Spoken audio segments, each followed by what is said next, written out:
Hello, Vanakkam, Look Tamil viewers. Today we are going to talk to immigration lawyer Ms. Devika Penekelapati from Borders Law Firm.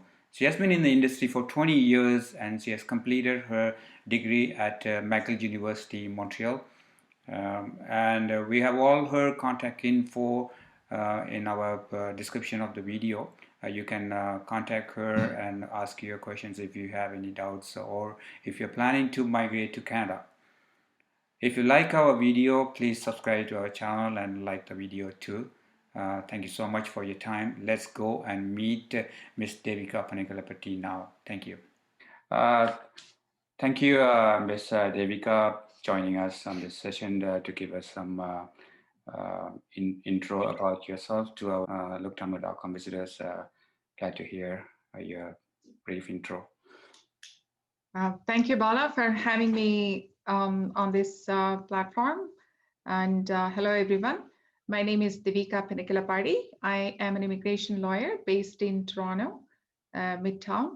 I've been living in Canada for almost 22 years. I grew up in India and I'm from South India, Hyderabad. Now it's divided into Telangana and Andhra. Previously, when I was growing up, it was part of Andhra state.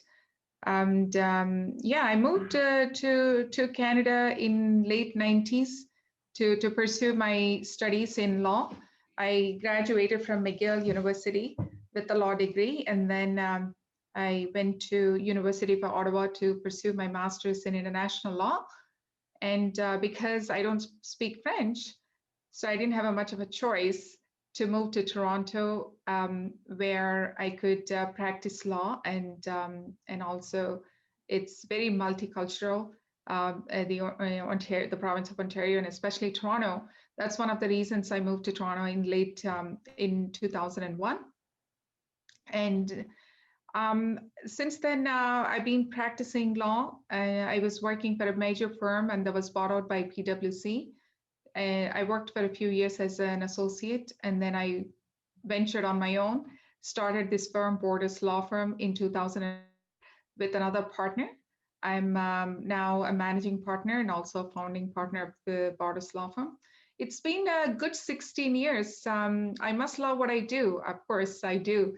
It kept me going for, say, now we are entering into the 17th year since we started the firm. And it gives me a lot of pleasure to help new immigrants to Canada to make them realize their dreams and play a small role in their journey to settle in Canada. And I've been doing this for almost 2 decades, and makes me, it's very satisfying. It reminds me of my own journey, how I became a Canadian, starting with an international student to permanent resident and eventually citizenship. And it's been great. Thank you.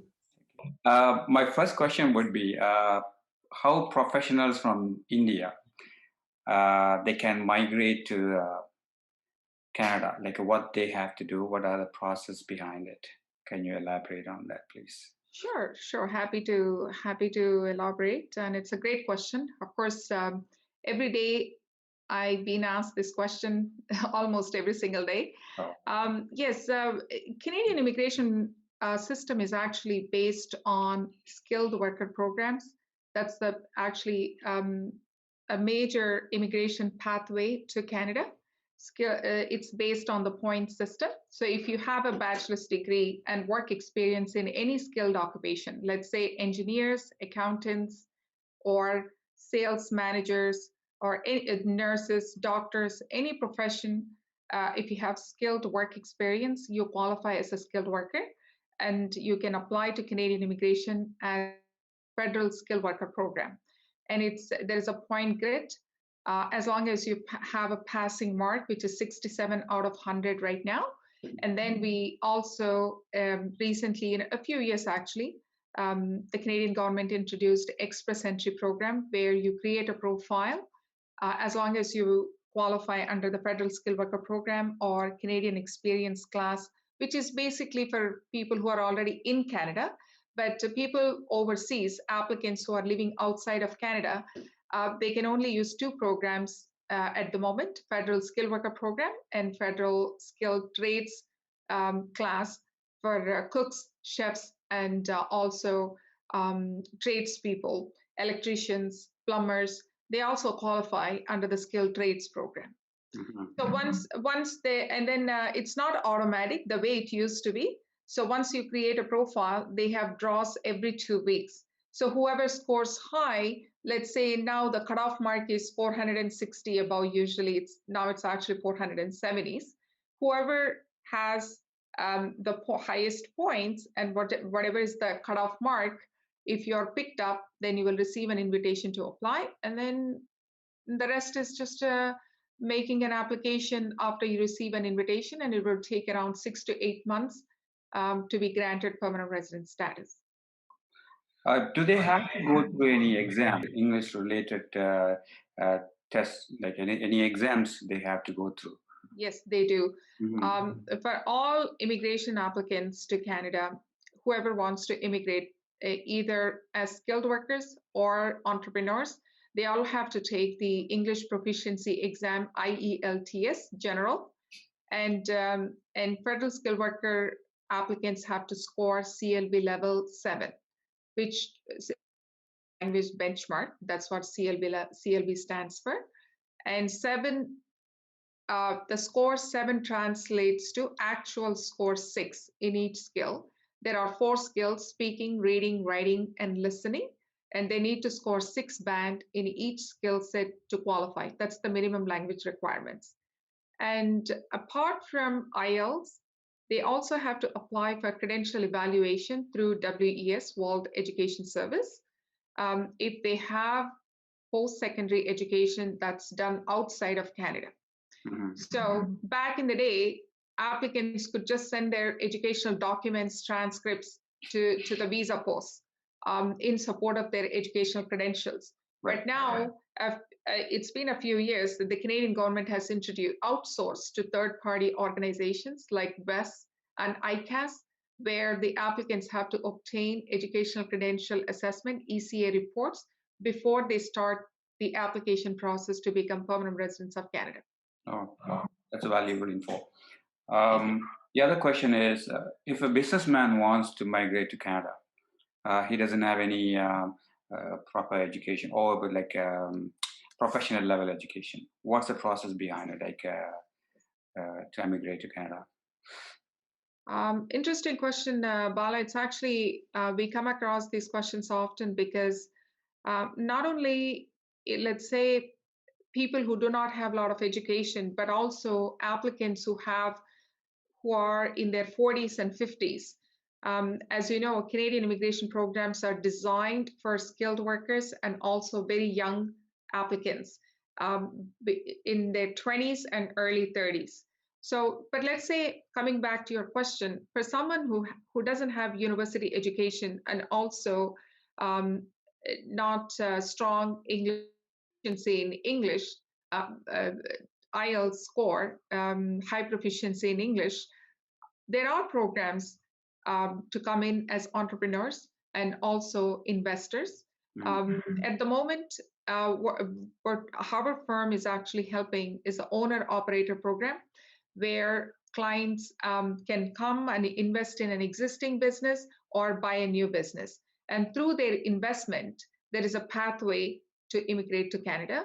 And not only federal programs, there are also several provincial nominee programs.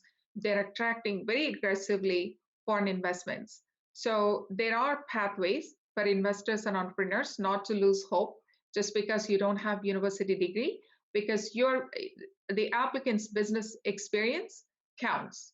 And also the Canadian government, especially post-pandemic, are aggressively going after investments because they bring not only money and wealth of knowledge, but also they generate employment and contribute substantially to the Canadian economy. Right. So it's related to that question. I have a question about, do you support businesses they want to expand to Canada? Do you have any service related to that? You nailed it, Bala. That's actually my specialty. So wow. I specialize in a corporate immigration law where we actually assist companies to expand their businesses in Canada. We give them a strategy, how to incorporate and which province to choose from, depending upon the industry. And also, we work with accountants and tax practitioners to give them sound advice, because a lot of the times companies, tax consequences are a big factor in their calculation and in their, decision making process, way to open their offices or subsidiaries, we call them. And also, companies into Canada also enjoy the benefit of global mobility programs, where they can bring their workforce by virtue of having subsidiary offices in Canada. So we do that with a lot of technology companies at the moment, and also pharmaceutical companies to expand. There's so much going on in the technology space. Right. Yourself is in that profession. You can imagine, especially with the south of the border, what was going on with the Trump's administration. There was a steady stream of American companies getting into Canadian market. And I gave a bunch of webinars actually last year. I collaborated with the Canadian Consul General offices all over the U.S. and we assisted many companies, not only U.S. companies, but also Indian companies to expand into Canada. Right. Wow. Will that change with when Biden takes office? The number of people. A very good question. I think it won't change in terms of because of course companies are always eyeing for more business, more market share, and Canada is growing rapidly, and Canada is providing this environment for technology companies to grow, and also a good support system. Provinces are competing in offering incentives to these companies to come and open their offices, shops in Canada. And as you know, all big companies are have presence in Canada now. Google and Microsoft and Salesforce. You go to downtown Toronto, you see all these big buildings. It wasn't the case 10 years ago. So the landscape is changing. So now they're very comfortable, comfortable doing business with Canadians, and they using the opportunities. I don't think it'll change. It may slow down, definitely, because now the companies don't feel the need to rush, as they can still do business in the U.S. itself, as long as the government is supporting them to bring the workforce to the U.S. But yes, it's going to slow down a bit, though. That, of course, we will be seeing that. Right. This is one of my friend's question. It is like he's been out of country for 10 years. He's living in India. He's a Canadian citizen. What's the process or any issues when he comes back to Canada, like getting into Canada? But though he is a Canadian citizen. Canadian citizens can live outside of Canada any number of years. It doesn't matter how long they've been away from Canada. It's their country. It's the country of their citizenship. They can come back any time. Although, in terms of when you return to Canada, you'll have to wait at least 3 months, as you all know, for Medicare, for OSA, but not OSA, so OHIP. OHIP to kick in. And other than that, he will have the right to work. He doesn't need any permit from the government.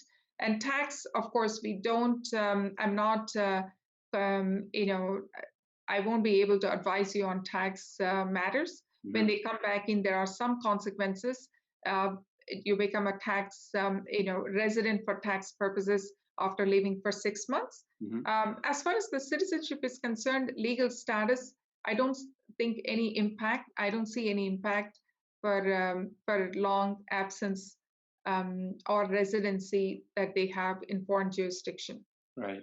Same person, he married to a Sri Lankan citizen, and they are living in Chennai. They have kids now.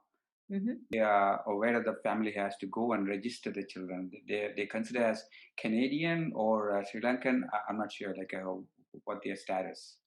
So he is an Indian national? No, he is also Sri Lankan, but Sri he Lanka, got Canadian citizenship. but he's a Canadian citizen. Oh, he's a dual citizen then.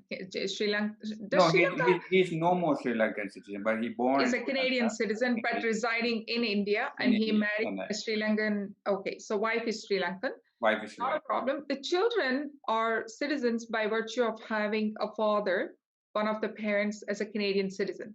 Okay. So all they have to do is to apply for citizenship at the Canadian Consul General's office, Canadian High Commission in India, Okay. and passports. They will directly receive Canadian citizenship certificate and also Canadian passports. Okay. And the spouse, he can sponsor his spouse while living in India. He doesn't have to return to Canada. However, he has to sign a statutory declaration that upon receiving permanent resident status, after his wife has been granted permanent resident status, they will come back to Canada. Because Okay. it doesn't have to be right away. Because he's a citizen, he's allowed to sponsor a family member while living overseas. Let's say if he's a permanent resident, then it changes. A permanent resident cannot do that. It's the privilege is only for Canadian citizens. If a permanent resident, one of the requirements is he has to reside in Canada in order to sponsor a spouse. Oh, okay. So he has that advantage and privilege. So he can go ahead and sponsor her if that's what he wants. Okay. And also, there is no set time that he has to return to Canada, but he has to have that intention, an intention to come back to Canada. Right. Okay. That's nice. That's a nice answer for that. Do you have any office in Chennai or in India for people who wants to touch base with your law firm? Yes, I do. I have an office in New Delhi. Okay. So I can share that information with you later. Sure. Yes, I do work with I have partners who are accountants. Okay. So as I mentioned earlier, I specialize in helping businesses to expand. So this is our major practice in India, helping companies. But that said, we also, our firm deals with except refugee law, we deal with every aspect of Canadian immigration law. So we help people to sponsor, from sponsorship to individual immigration to citizenship applications. And we also handle litigation matters in the immigration appeal division and also Federal Court of Canada. Cool. Well, why don't you open office in Chennai? Because most of my Chennai friends, they want to immigrate to Canada. They are Indian-born Indian citizens, so a huge business for you. The other question, Bala, I'll think about it. Yes. Yeah, sure. Yeah. The other question I have here is any safety tips to share with the people who wants to apply from India? People kind of scared who to talk. Like morning, he was kind of scared to talk to everyone in India. Like some people may cheat him, so he's kind of how do I choose people to talk? So I said I'll talk to my friend and get back to you. So any safety tips you want to share with the people like him? Oh, very good. I'm glad you asked that question because in India, especially, there's so many consultants and they call themselves consultants, and most of the times they're not even authorized to represent clients. And some consultants, even though they have license, they're not competent, and also they take clients for granted. So you have to be careful who you're dealing with and also check their credentials because as per the Canadian regulations, a person has to have a license either as a lawyer called licensed in Canada, or you have to have immigration consultant license in order to represent a client. So ask them to show their credentials and the license number, and you can go on the Law Society's website and check their credentials. Let's see, if you go to the Law Society of Ontario and you go to the public section and you can put my credentials, my first name or last name, and you will see the whole history. Whether I'm in good standing, whether there are any complaints against me, the entire history is actually available on the Law Society's website. I encourage public, actually, especially vulnerable clients in countries like India, please do your due diligence and check the credentials of the people who you're planning to work with before you retain them, and also you know, there's so much information available online these days on the internet. There's so many competent law firms. Lawyers are not that expensive as people think. Actually, sometimes their fees are much competitive and lower than the consultants. But I think I'm not biased, but I guess the lawyers have higher standards and professional ethics. So when you approach a lawyer, it's the chances are very small that they would play you because they don't need to. They stick to higher standards. Law society has very strict rules when it comes to professional obligations towards their clients. Not only that, in North American professionals are very different. They take their work very seriously. That said, yes, because the clients have this so much information, and a lot of the times they're not aware that a consultant has to be licensed in order to represent a client.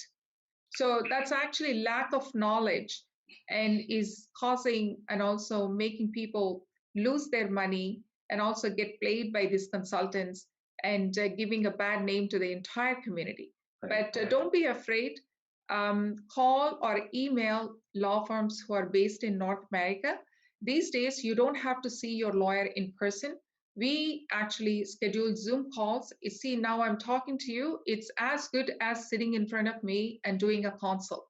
Right. So do a Zoom consult. And also, even if you pay for a consult, that helps because that paid consult will save you a lot of headache and also money down the line. Let's say if you don't qualify, lawyer would tell you, this is not going to work out. You don't qualify. You have to take certain steps. So the paid consultation would actually help you to save money later on if you don't qualify or to make the right decision, an informed decision. Right. Thank you so much for your time, Devika. Any other info which I didn't cover here you want to share with the viewers which is useful for them? Sure. I think people who are really planning to immigrate to Canada and serious about immigrating to Canada, please explore your options because the skilled worker program is not the only program that is out there if you are a professional. But depending upon the age group, let's say if you're in your 20s and if you don't have enough points and you're not getting invitation and your profile is in the express entry pool for like a year or 2 years, it expires every year. So you have to repost it. Explore other options such as coming here as a student. Even if you're married, one person can go to school and the spouse can get an open work permit. Right. That's a great way to come to Canada for a lot of young professionals. So one person can actually, go to school, but the other person can work and then support, the family. And then after completing studies, the spouse would get a work permit, and then you will get another work permit, a shadow work permit for the same duration. So if you study for 2 years, you will get a 3-year work permit. And then, so for 5 years, the spouse can be also on a work permit. So that also opens up immigration paths. So that's one option I always tell young professionals to explore. And also, if you have contacts, try to get a job offer and then come here on a work permit. I know it's easier said than done. It's not easy to find employment in Canada, but certain professions it's not hard. And also provincial nominee programs. Explore provincial nominee programs if you're not getting an invitation under the federal skilled worker program. And as I said, there's so much information online, but don't hesitate to book a consult with a well-known, competent lawyer. Any lawyer, there's so many in Canada. And first, to gather information. Knowledge is actually powerful. So when you have the right knowledge, you can make an informed decision, and then this journey would be smooth. Yep. And we are here to help, of course. Anytime, if you have a question, please email me. Bala has all details, and happy to help. Yeah, I'll share all your contact info on our description of the video so people can get from there. Thank you so much for your time, and it's really useful Even I cleared a lot of doubts also. I can pass that message to some good friends in India now.